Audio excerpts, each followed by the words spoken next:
Let it also be understood before I make my contribution that Christianity is a very young religion. It is a post-Christ religion.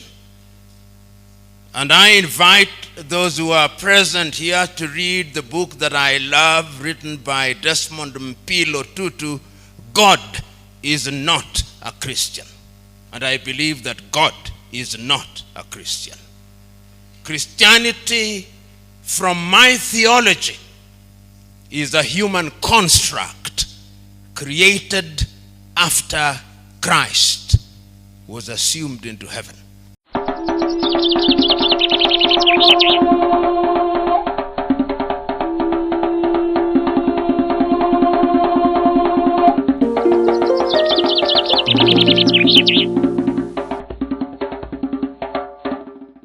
Let me say how glad I am to have been invited to share my thoughts with you. First of all, I'm not a theologian. And I know you are accomplished theologians. But I feel confident because I'm sufficiently curious to talk about God. And therefore, I believe that my thoughts, some of which you may not agree with and must not indeed agree with, speak to the same God. I've written a paper which will be distributed. It's more disciplined than what I will present in an eclectic fashion. But I'm acutely aware that I've been asked to talk about problems bedeviling Africa. But before I say that, lest it be that it is only Africa that has problems, it is not true. As I speak only yesterday in the United States of America, there is a state of emergency in the state of Texas. So there are problems in the United States. As I speak to you now, there is a war in Ukraine, so there are problems in Europe.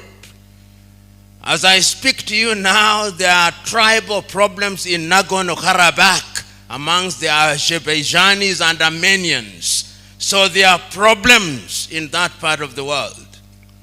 Because there is the tendency to assume in popular media that problems are only in Africa, completely untrue.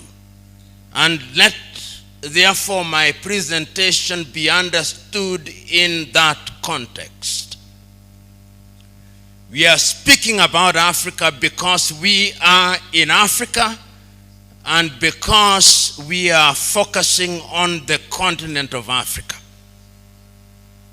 When I came in, the devotion also said that there are diseases in Africa. True, but there are diseases everywhere. So let it be understood in that context. That said, and you being theologians of the Christian extraction, let it also be understood before I make my contribution that Christianity is a very young religion. It is a post-Christ religion. And I invite those who are present here to read the book that I love, written by Desmond Tutu, God is not a Christian. And I believe that God is not a Christian. Christianity, from my theology, is a human construct created after Christ was assumed into heaven. Controversial. That is the standpoint from which I come. I profess Christianity, but I read all holy books. I read the Hindu Gita, and I'm familiar with Hindu mythology. I read the Mahabharata. I hope all of you have read the Mahabharata, because the writers of the Mahabharata say that he who has not and she who has not read the Mahabharata has read nothing. And I agree with him. The Hindu Mahabharata was written 5,000 years before Christianity. and is 11 times longer than the Christian Bible. And when I talk about the Christian Bible, I mean the Bible that includes the 12 deuterocanonical books, sometimes referred to as the Apocrypha. And when I watch the Hindu Mahabharata, I begin to see theology, because the characters in that book attend a school under a tree, a banyan tree, and they are being taught theology. I urge you to read the Mahabharata. When I talk about theology, I'm also talking about theology before Christianity. And many of you will have read the works of Socrates, the works of Plato, the works of Aristotle, from whom St. Thomas Aquinas borrows very heavily. And that theology is also important because it is a theology that talked about gods, not God. That theology informed modern day Christian theology, and you are familiar with it as students of theology. When I talk about theology, I'm also talking about African theology. And those of you who are Africans will be familiar with the theology of Orunmila amongst the Yoruba peoples. Perhaps not documented, but that is also theology. Those of you, and many of you, are students of comparative religion. We must also be familiar with Islamic theology. So there is not one theology, there are theologies. And if one comes from that standpoint, one must therefore be very humble. I'm one who presently very slow to talk about denominations. Catholic Church, Anglican Church, SDA Church, Methodist Church. Today when you tell me I'm an Anglican, I resist it, although I was baptized in that church. And that to me represents an enlightenment. I feel I'm becoming closer to God when I run away from organized denominations. Because organized denominations bottle God and confine him to a very small space to which he does not belong. And the danger of theology, therefore, is that in my Anglican church, sometimes I hear the priest saying, we are going to learn about Anglicanism. And I said, is that about God, that Anglicanism? We are going to learn about Roman Catholicism. Is that about God or Roman Catholicism? We are going to learn about SDA. Is that about God or SDAism? And many of us are caught in that whirlpool. Today, I dare say that one of the greatest problems that bedevils Africa is religion. It is one of the things that debilitates Africa. Africa now finds herself in a space where many believe, wrongly in my view, that all our problems will be solved through prayer and fasting. Wrong. The divine instruction, as I understand it, was go ye and subdue the earth, and by the sweat of thy brow thou shalt eat. There is no shortage in Kenya, even those of you who came from outside, who have seen many crusades in billboards in Nairobi, Kenya. And when you travel across Africa, there is no shortage of individuals going by different names. Prophet, prophetess.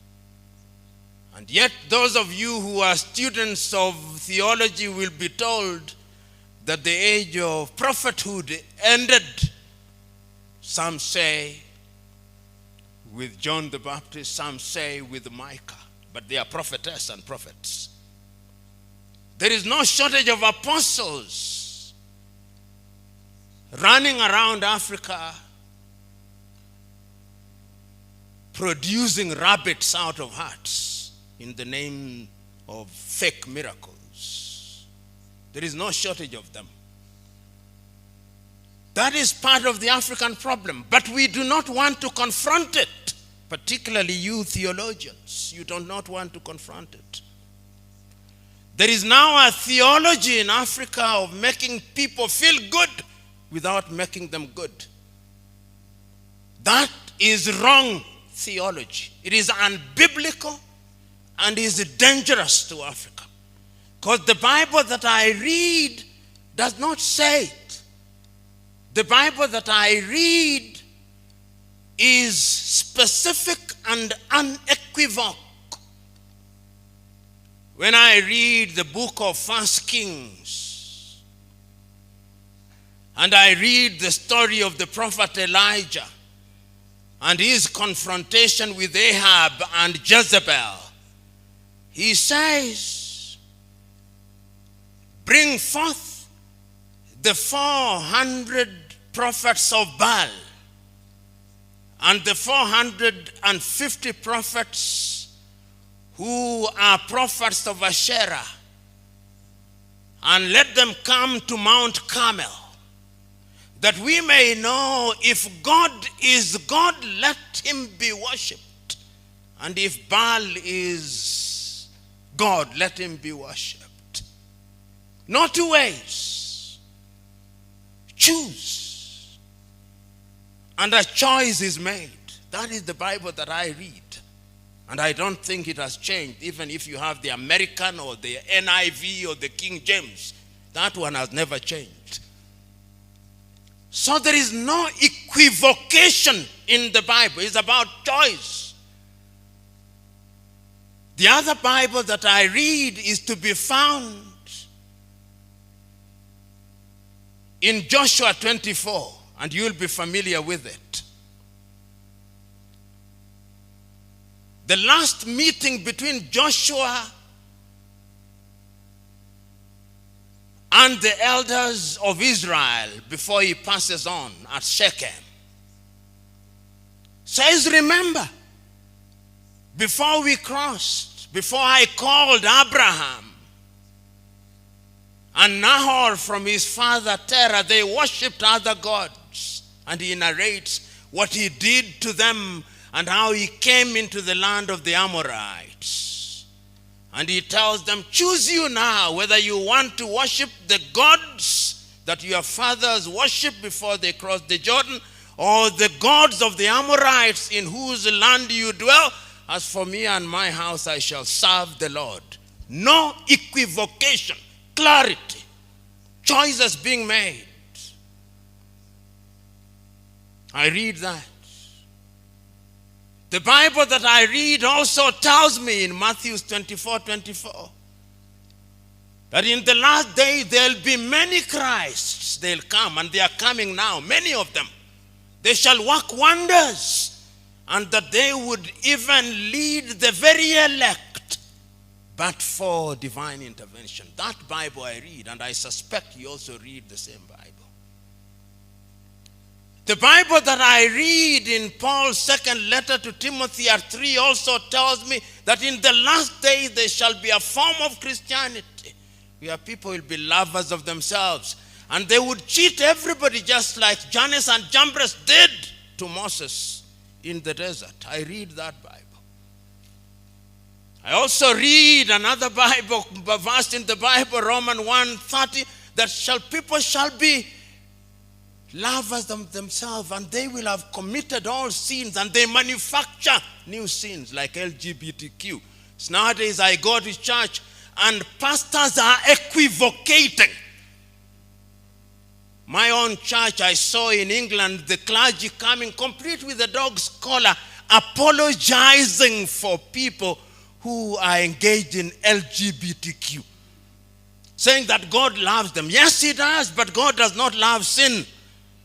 And the last time I checked, and the Bible has not been revised, one of the reasons why Sodom and Gomorrah was destroyed was because they engaged in those. So, when you ask me to talk about the role of theology and the problems bedeviling Africa, I'm situating my presentation in those biblical verses, which are clear and unequivocal. Africa and Africans, like all peoples, face numerous problems, and human beings face numerous problems. We seldom forget, but we must never forget that this continent and our people were enslaved. We must never forget that. You must never forget that 18 million Africans were taken from the eastern part of Africa into the Arab world, and men were castrated. You must never forget that. Because the effect of it is with us today. We must never forget that over 12 million Africans were taken to the Caribbean, taken to Europe and America. We must never forget that. We must never forget that in Southern Africa, the apartheid regime was underwritten through verses from the Bible by the Dutch Reformed Church. You must never forget that. Upon a theology based in the Bible. Fact. We must never forget that the Roman Catholic Church was involved in slavery, and they have apologized for it. We must never forget that the Church of England was involved in slavery, and they have apologized for it using the Bible. Theology. Slaves, obey your masters like you obey Christ in the Bible. Not revised. You go and read it. There is a verse like that. So when we talk about theology and African problems, we must remember that the effects of slavery are alive and with us today. When slavery was gone, it is Christians again, William Wilberforce. And I can, through history, see him standing in the House of Commons saying that slavery should be abolished, but that Africans should not be freed even when slavery is abolished and slave trade.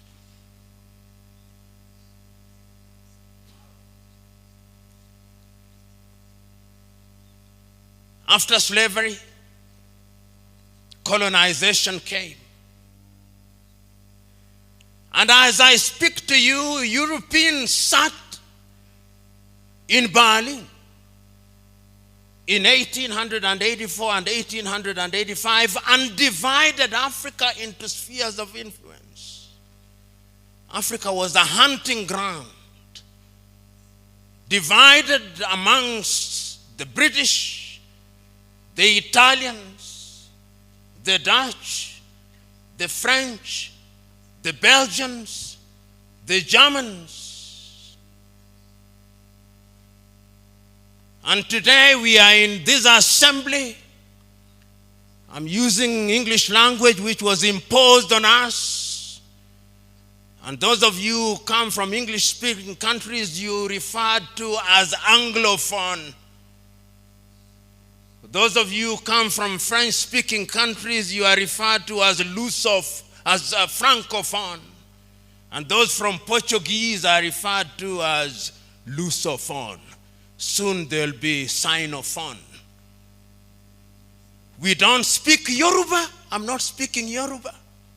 I'm not speaking Kiswahili. There is no Kiswahili interpreter here. There are only French and Portuguese and English. Part of the African problem.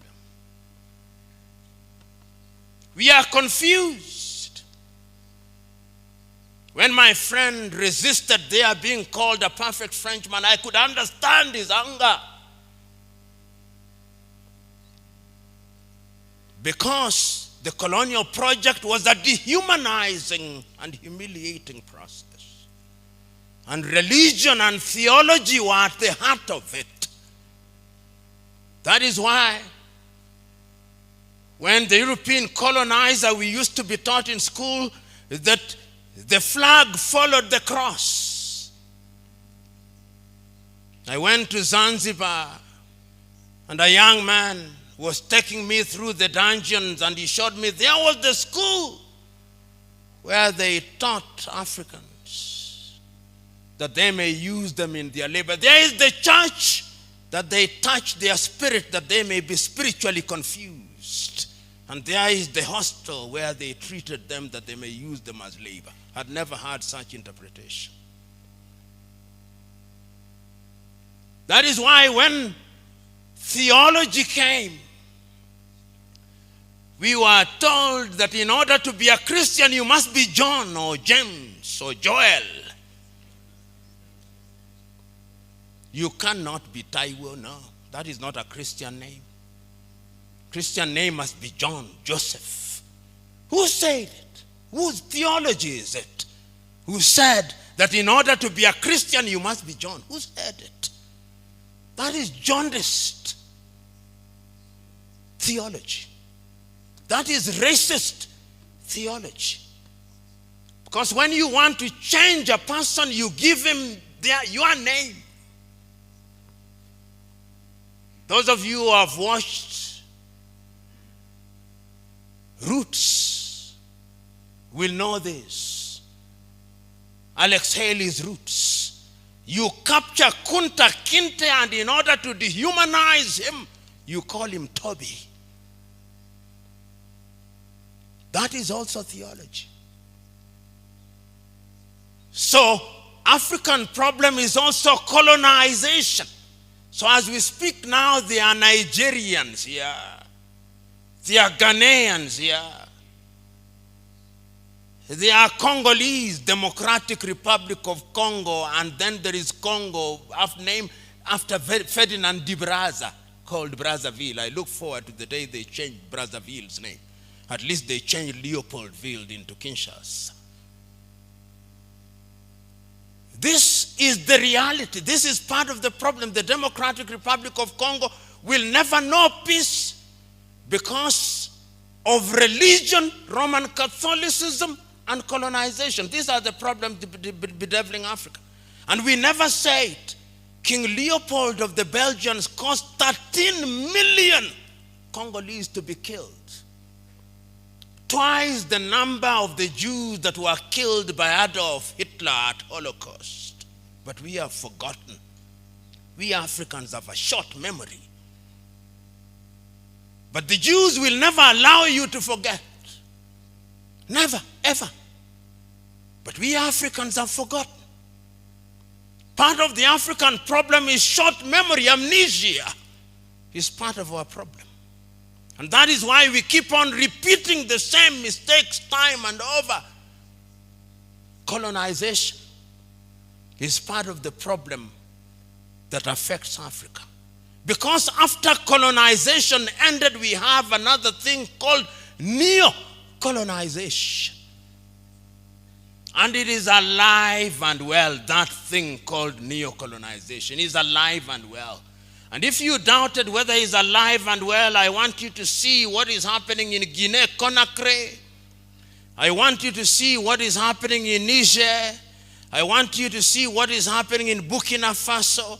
I want you to see what is happening in Chad. And I want you to see the arrogance of the French president when he says, my ambassador shall not leave, my bases shall not be removed. At least yesterday he capitulated. The neo-colonial project is alive and well. Did you hear the voice of the church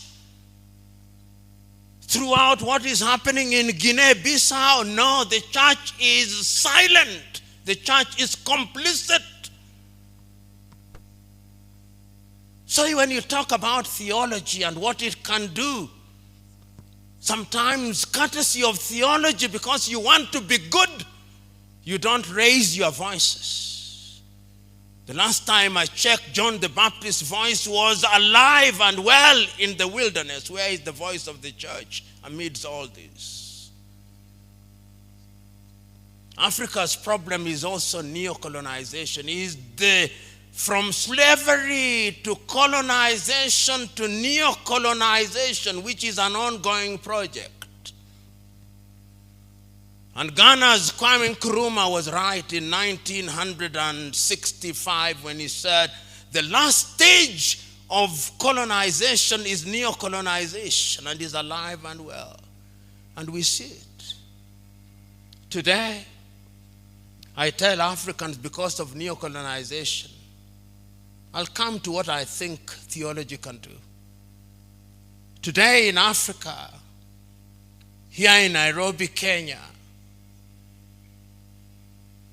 if you want to buy something from a supermarket, you go to Carrefour, which is French. You want to buy fuel, you go to Total Energies or Rubies, which is French. You want to have your pizza, which is made by Kentucky Fried Chicken, which is American. You have it carried by Glovo, which is Spanish. If you want to have security, you have it by G4S, which is British. If you want your home guarded, is guarded by KK, which is Gardewald from Quebec. If you want to have chicken, it's Kentucky Fried Chicken. If you want your airports managed, is Swissport from Switzerland. That is the state of Africa. Consuming what we do not produce and producing what we do not consume. Just look at it. That is it. And when you are in that state, you are a slave. When you are in that state, you are dehumanized. When you are in that state, you are not behaving as if you are made in the image of God. If you run across Africa, there is no shortage of organizations which are designed to debilitate Africans. Through NGOs, USAID.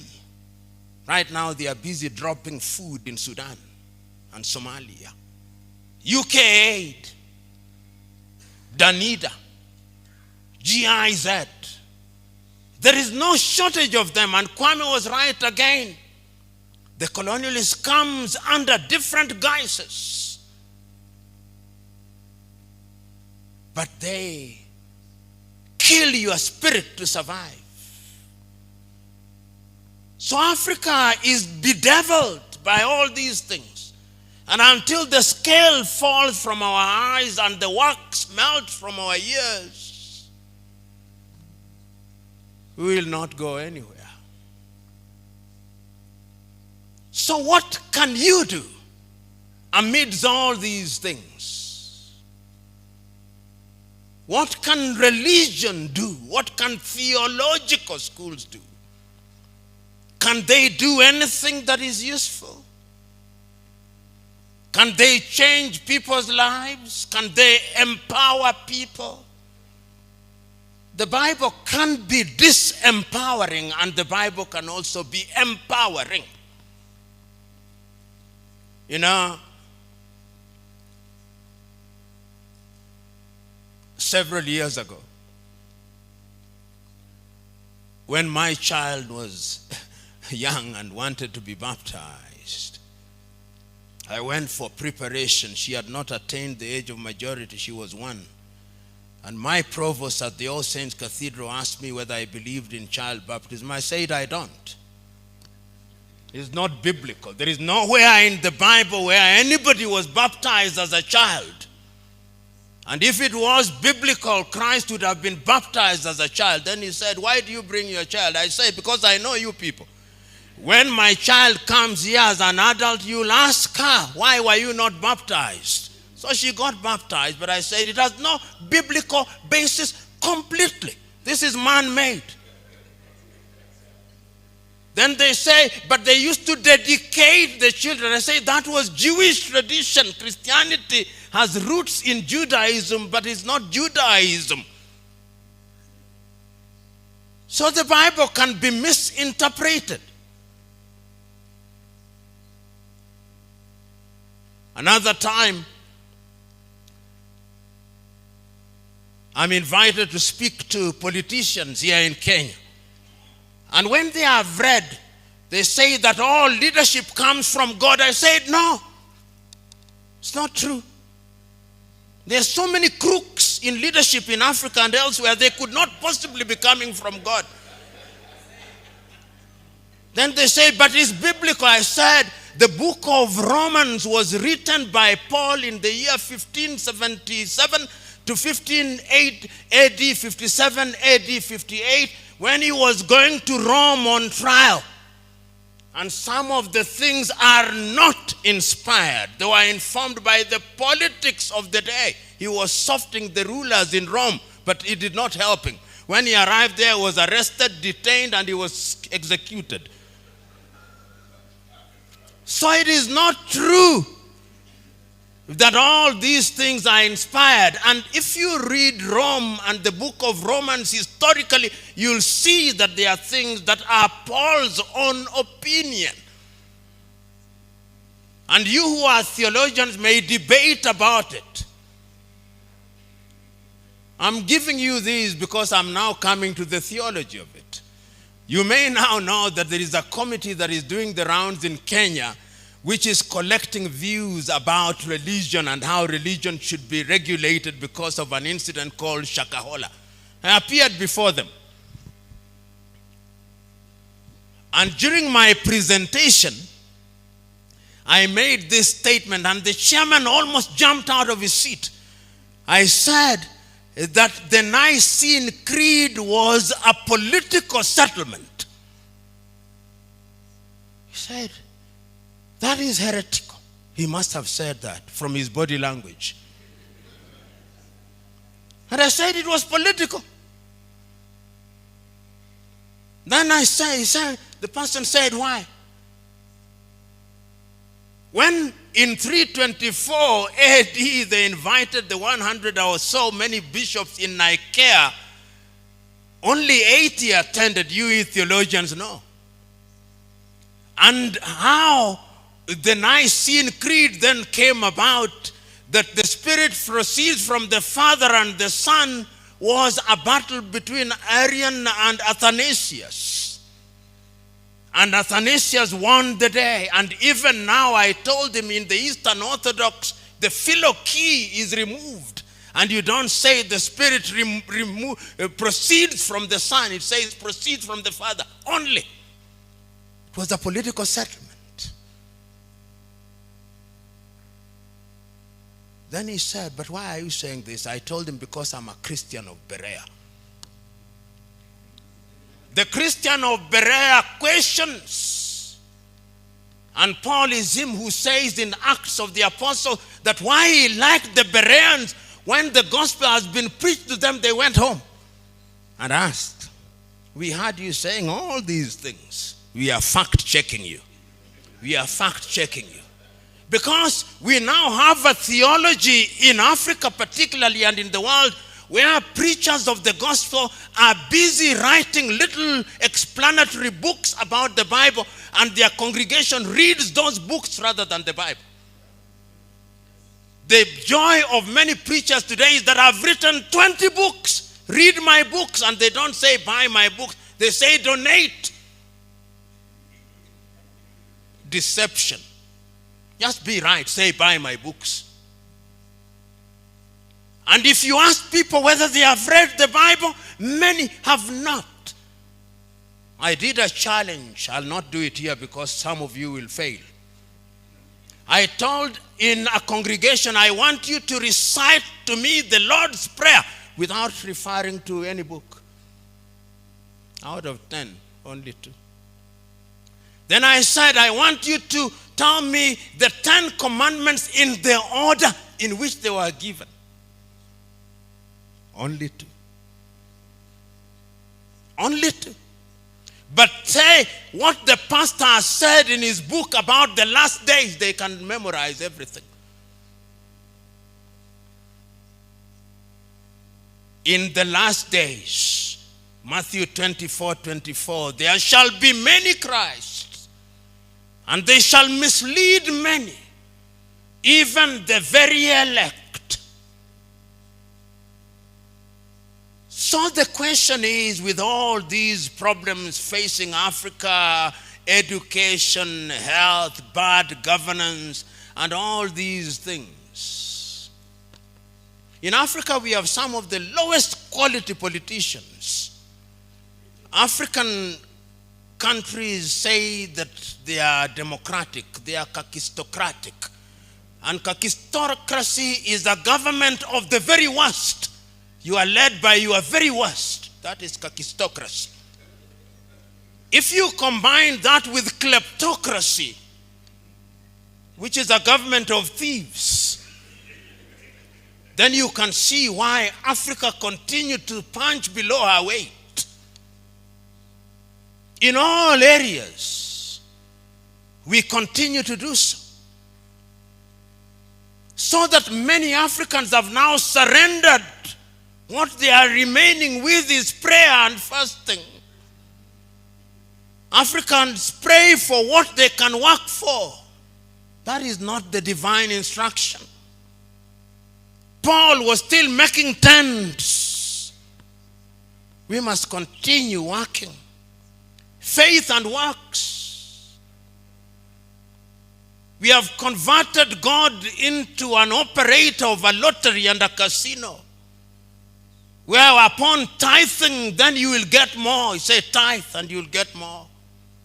That is why you have all these dangerous things that are now emerging even in Christianity. Extremism. We have had Shakahola where people died here in Nairobi. I hope you've been told about 300 dead. And some are still being counted. In the olden days, not too long ago when I was a young boy, you had the Reverend Jim Jones of Guyana, outside of Africa. The Branch Davidians in Texas, in Waco. And many of these fellows are running riot. And African theology has always been there in an attempt to interpret religion and Christianity in a manner in which is in conformity with African realities. We had the African independent churches here before independence. They are still there. They are trying to understand Christ. Because in Christ's mind, there are no Jews, no Gentiles, no men, no women. That is the Christian theology. No Jew, no Gentiles.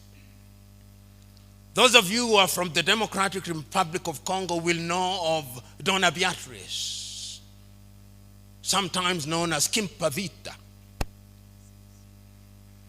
And her theology, he was trying to make people understand Christ from a Congolese environment. If you have not read about Donna Beatrice or Kimpavita, go and read about her. She was burnt on the stakes by the colonialists, just like Jean d'Arc. Many of you who are from Congo will also remember Simon Kimbangu. In prison, died in 1951 in prison. Kimbangu was also trying to come with a theology that responded to African reality. I'm now trying to suggest to you that theology can be useful, but theology must be decolonized. If we don't decolonize theology, then we will continue to believe that the theology handed down to us is what is going to solve our problems. And permit me to be a little bit unsettling. You know, when you look at the Anglican Church, I understand how it was created. King Henry VIII wanted to annul his marriage with Catherine of Aragon in order to marry Anne Boleyn and establish the Church of England. And for it, St. Thomas More was executed. That is not a very good beginning. As we speak now, the head of the Anglican Church is the King of England. That is the titular head of the Anglican Church. Established. Now, if you want that theology where the head of the Anglican Church is my head to solve my African problems, can they solve my African problems? No. When they are now saying that before they give African aid, and ask Uganda, they must follow LGBTQ. I personally was the victim of a demonstration in South Africa because I had spoken firmly and unequivocally against LGBTQ. When I went to deliver a lecture at Cape Town University, there were demonstrations against me on the 29th of May. But I said, that is what I believe in. And we must not equivocate. We must not, in the name of political correctness, now say, oh, because we want IMF and World Bank to help Africa, therefore we must say, but God loves everybody. Yes, indeed he does. But he tells you to do things in a particular way. If we allow aberrations to be mainstreamed, then there is no sin. We are getting into a level where there is no untruth. Everything is right. Everything depends. That is the theology that is now beginning to emerge from Europe and America. He is going to be the dominant theology. And he's going to have everything pegged on it. Uganda has had aid cut from it because the Ugandan president has spoken about it. We are still talking about the problems bedeviling Africa. IMF is saying we are inclusive. It is the same people who came here in 1800s and gave us the penal code, which had some sex against the order of nature. That was the offense, sex against the order of nature. Now tell me, when did nature change? Yeah, tell me when nature changed. And we must say this whether people are angry or not. Because if we want to change Africa, we must not fear to speak the truth as we know it. Because if you fall for everything, there is a Kiswahili saying, mwachamila ni mtumwa. He who abandons his culture and traditions is a slave. There is another Kiswahili saying, say, jishinde, ushinde, conquer yourself, that you may be a victor. Africans must make that choice. In order for all these problems to begin to disappear, we must re-examine our theology. We must ask ourselves what we are teaching in our theological schools. I know that many theological schools, when you still go there, they tell you, this is how theology started. It started before Socrates in Greece. The word theo means God. Then it came from Socrates. It was articulated much better by Plato in the Republics. Then it was articulated much better by Aristotle. Then it came to St. Thomas Aquinas. Then it came to Ambrose of Milan. Then it came to Augustine of Hippo. They'll tell you all that. No African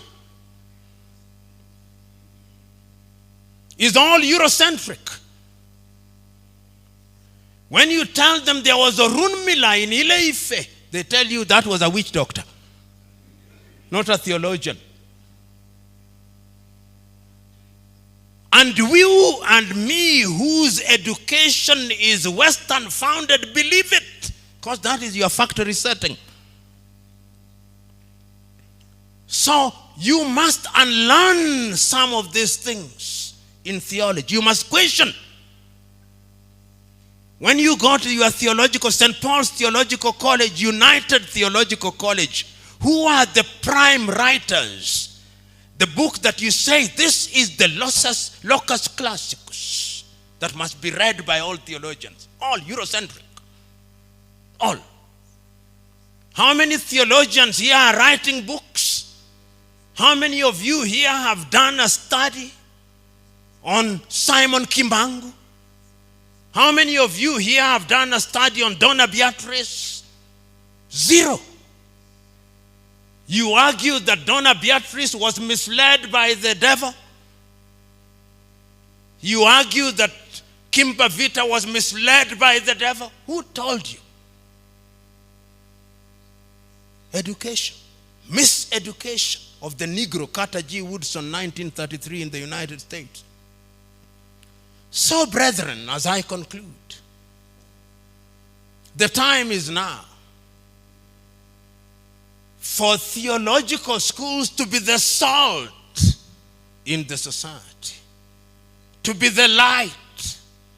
Otherwise, you are just but an ivory tower who is separated from the congregation by the pulpit.